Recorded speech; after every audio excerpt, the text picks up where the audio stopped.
¿Cómo pudiéramos nosotros clasificar la evolución de la democracia en nuestro país, el derecho de por lo menos dar el voto en el país, cuando la República se inició con un proceso discriminatorio, marginando como ciudadanos de segunda categoría a los aborígenes y como ciudadanos de segunda categoría a los africanos?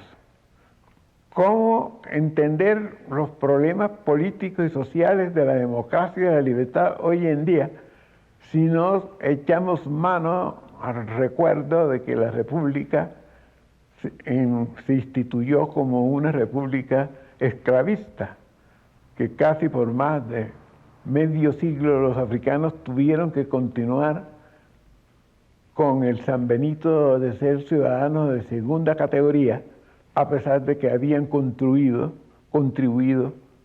en forma decisiva a la independencia de la colonización española. ¿Cómo poder nosotros afirmar que esa democracia ha llegado hoy en día a las comunidades aborígenes de nuestro país, cuando sabemos que han estado marginadas desde el punto de vista de los servicios sociales, de los servicios educativos, de los servicios culturales?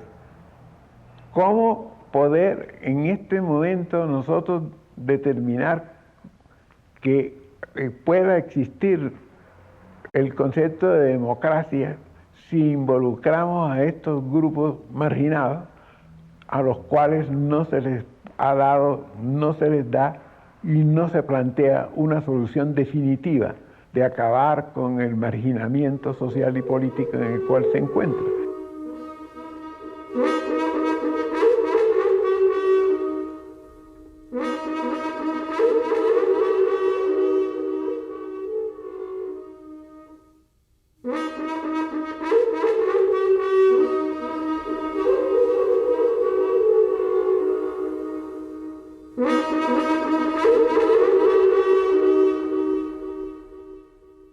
Dolorosamente uno tiene que recordar que los primeros desplazados que llegaron aquí a este continente, a este país, vinieron de África. 50 millones o más de africanos fueron desplazados, compulsados a lo largo de 4 siglos, desde sus países, desde sus territorios, de sus casas, de sus querencias, de sus padres, de su familia, y en la forma más inhumana trasladados y arrojados a este continente para que sin un momento de reposo se incorporaran a una sociedad que no dejó siempre de mirarlos como desplazados, de negarles una casa, de negarles un territorio, de negarles una familia.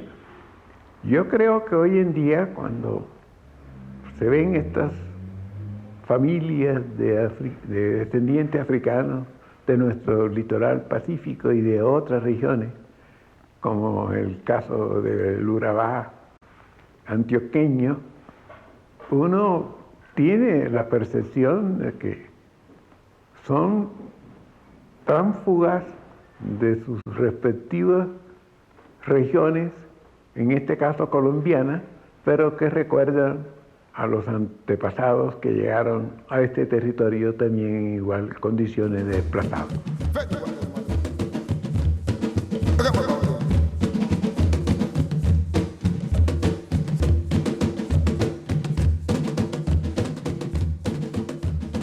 ¿Hasta qué punto la mujer colombiana se siente una mujer libre dentro de una sociedad en donde en la práctica se le limita de muchos, yo no diría simplemente derechos, sino de simples necesidades sociales y culturales?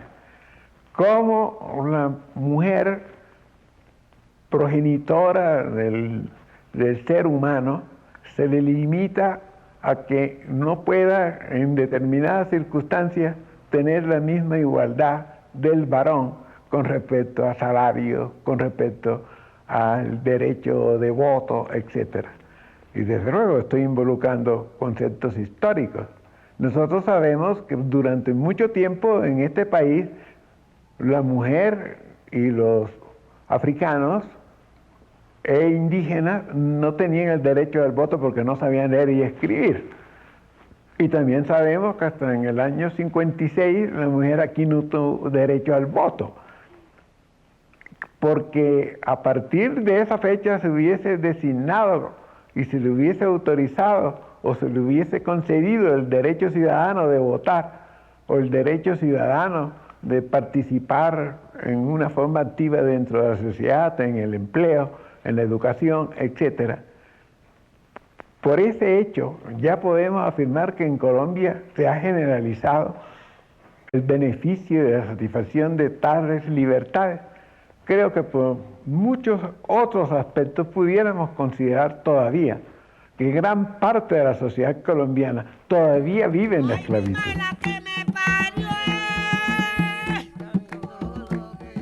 No es fácil para aquellas personas de color que vienen de las zonas marginadas ingresar a los colegios de bachillerato y a la universidad, porque están muy mal preparados en sus respectivas localidades, porque no tienen sus laboratorios adecuados como para hacer un buen bachillerato. Y cuando llegan acá a Bogotá, el ICFES los somete a un mismo cuestionario, tanto para los alumnos egresados de un colegio de aquí de Bogotá o de cualquier otro de las capitales de la República, el mismo cuestionario para quienes vienen de la provincia. Ya esto determina que sean muy pocos los opcionados de los que vienen de la provincia que puedan superar los déficits de educación que han recibido para ponerse al nivel de aquellos que han tenido mayores oportunidades aquí dentro de los establecimientos de la capital de la República.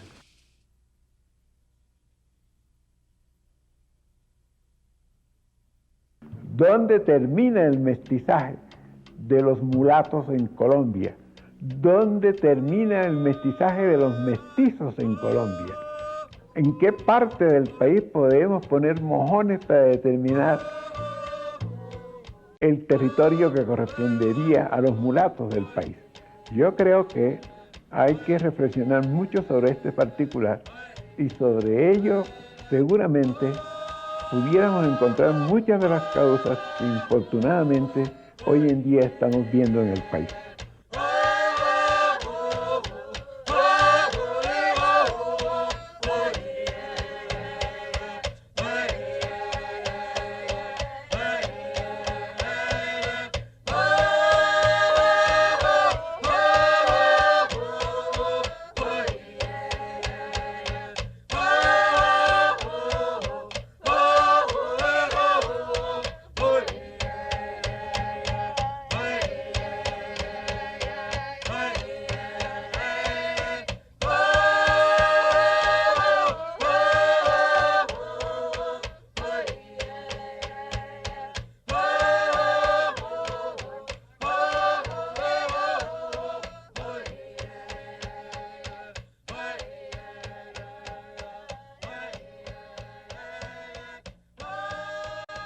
Nosotros, desde luego, en la historia hemos tenido presidentes de la República que han venido de las clases inferiores más ínfimas, pero siempre de esas clases que en alguna forma o en otra se han considerado que son herederas de los valores culturales que fueron impuestos acá por el colonizador. Y muy pocos, y si han llegado a través del mestizaje y del mulataje, presidentes de la República han podido ejercer su mandato con la consideración de sentirse orgullosamente africanos o orgullosamente indígenas. Son problemas mentales, patológicos, que hay necesidad de afrontar, que hay necesidad de superar. Y desde luego, muy difíciles de superar, porque hoy en día sabemos cómo el inconsciente es una fuerza poderosa que en muchos momentos supera el marco de la información consciente que nos pueda estar dando el cerebro. En estas circunstancias pues, se plantean también pues, las tesis que se vienen sosteniendo desde mediados de este siglo, de que hay necesidad de limpiar, liberar, desalienar el pensamiento del colonizado para que pueda ejercer el dominio de su condición de hombres libres. Yo creo que no hay cátedra en nuestro pensum de estudio que aluda a la descolonización mental del ciudadano, y esa falta de higiene terapéutica, psicoanalítica del hombre colombiano determina indudablemente muchos de los elementos nocivos que hoy en día estamos viendo como deterioro de la fraternidad, de la hermandad, del proceso histórico de humanización que hemos tenido desde el punto de vista de mirarnos cada cual desnudos en igualdad de condiciones, como lo está señalando la Declaración de la UNESCO.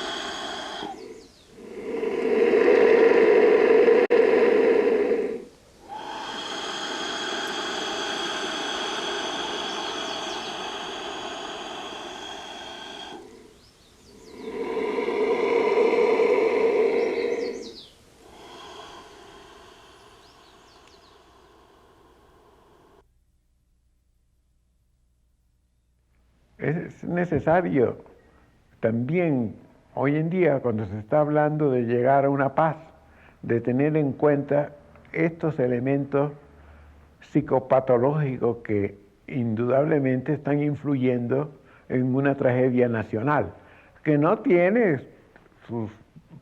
sus elementos materiales y físicos, no están íntimamente ligados con las repercusiones psicológicas del pasado, pero que en determinados momentos se suman y pueden determinar gran parte de los conflictos que estamos realizando. Yo me sentiría muy colombiano en el momento en que se plantee dentro de los problemas que hoy en día se debaten para conseguir una paz nacional, el que se tenga en cuenta también la salud mental de nuestros pueblos y particularmente la salud mental de aquellos que están padeciendo la mayor incidencia de estas desigualdades.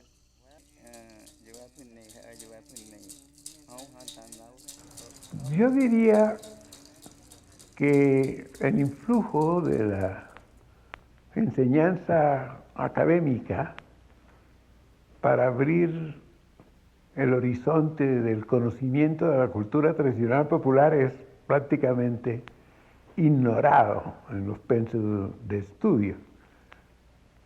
Se parte de la base primaria, es decir, que a un individuo hay que alfabetizarlo para que pueda llegar a desarrollar su talento y sus conocimientos. Y que si no se alfabetiza, ese individuo continuaría en la barbarie. Esto es, desde luego, una concepción que no guarda ninguna validez en comparación con la realidad.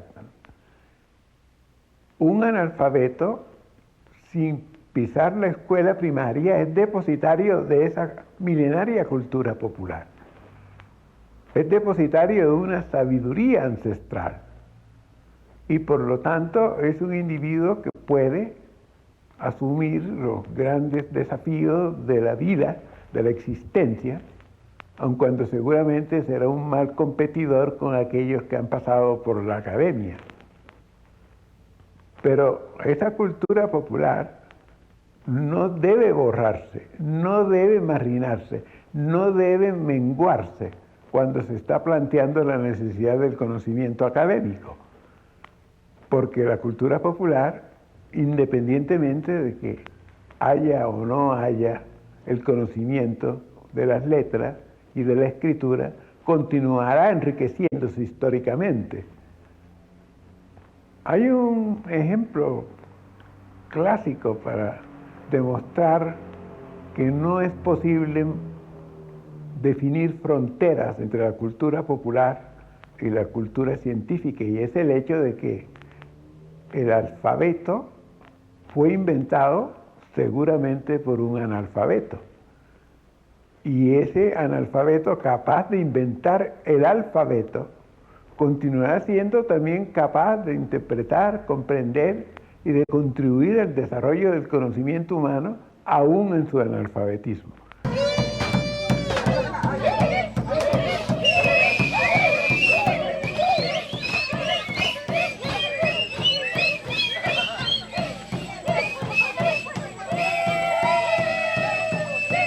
Me encuentro con un tema, el tema de que América no había señalado nunca en su literatura la lucha de los africanos por su libertad.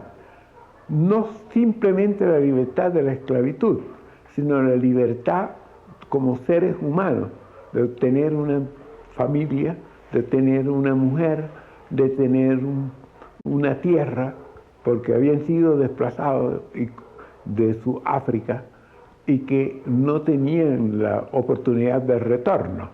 Y desde luego eso los obligó a luchar no solamente contra la esclavitud, sino a abrirse un espacio, un lugar donde reencontrar su nueva vida, olvidada África, no olvidada en la memoria, pero alejada en el sentimiento, porque sabían que nunca más nadie de los que habían llegado de ese continente volverían allí. Se propusieron y lo lograron, hacer de América, que era el continente de la muerte para ellos, convertirlo en el continente de la vida.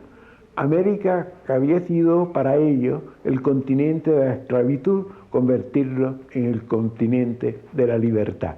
Esto motivó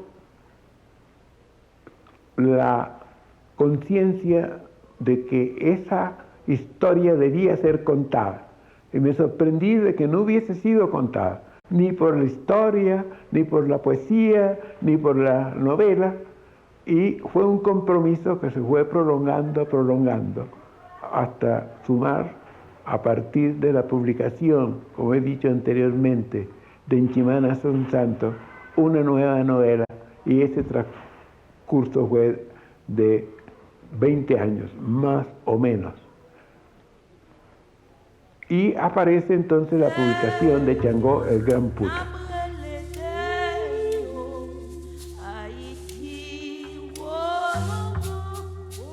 Al compañero de viaje, sube a bordo de esta novela como uno de los tantos millones de africanos prisioneros en las naos traficantes, y siéntete libre, aunque te aten las cadenas. Desnúdate, cualesquiera que sean tu raza, cultura o clase, no olvides que pisas la tierra de América, el nuevo mundo, la aurora de la nueva humanidad. Por tanto, hazte niño. Si encuentras fantasmas extraños, palabra, personaje, trama, tómalos como un desafío a tu imaginación. Olvídate de la academia, de los tiempos verbales, de las fronteras que separan la vida de la muerte, porque en esta saga no hay más huella que la que tú dejes. Eres el prisionero, el descubridor, el fundador, el libertador. Me di mis fuerzas, mi pasado de andariego, mis viajes por tan variadas culturas, mis sufrimientos por pertenecer a la raza indigna, y de golpe comprendí, fue el momento del imponderable Antú, que todo ese peregrinaje, sufrimientos y asombros estaban escritos en las tablas de Ifá desde millones de años antes de nacer, para que yo sirviera de escriba a las palabras analfabeta del pueblo negro. Recobraron entonces cuerpo, calor y luz las voces de mis abuelos de todas las sangres. Mientras más se hable de globalización, mientras más se quieran fundir las culturas de los pueblos en una, más la identidad será un tema vigente y un tema de lucha de los pueblos, de resistencia. En ese sentido, la obra de Manuel tendrá una vigencia permanente. Uno podría decir que el pensamiento no tiene color, ¿sí? O que tiene un color en donde justamente están mezclados, ¿cierto? Todas las razas, todas las voces, todas las miradas sobre el mundo.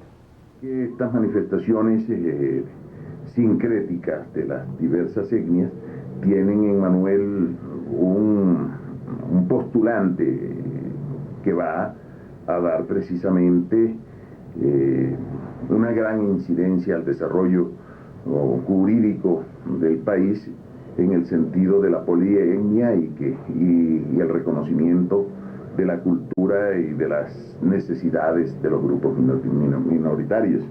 En el año 1974 tuvo lugar en Dakar el coloquio de artistas africanos, artistas negros, Negritud y América Latina, convocado por Léopold Sédar Senghor. Manuel Zapata quería sentir lo que habían sentido millones de esclavos africanos traídos al Nuevo Mundo, y le pidió a Sédar Senghor, para sorpresa de este, que le permitiera pasar la noche solo en las mazmorras donde estuvieron estos prisioneros antes de venir a América. Él quería estar solo y desnudo, dice, para sentir esa angustia, para rememorar el dolor que debieron sentir sus ancestros, que habían sido cazados en el África y que serían traídos a América como esclavos. Esta tierra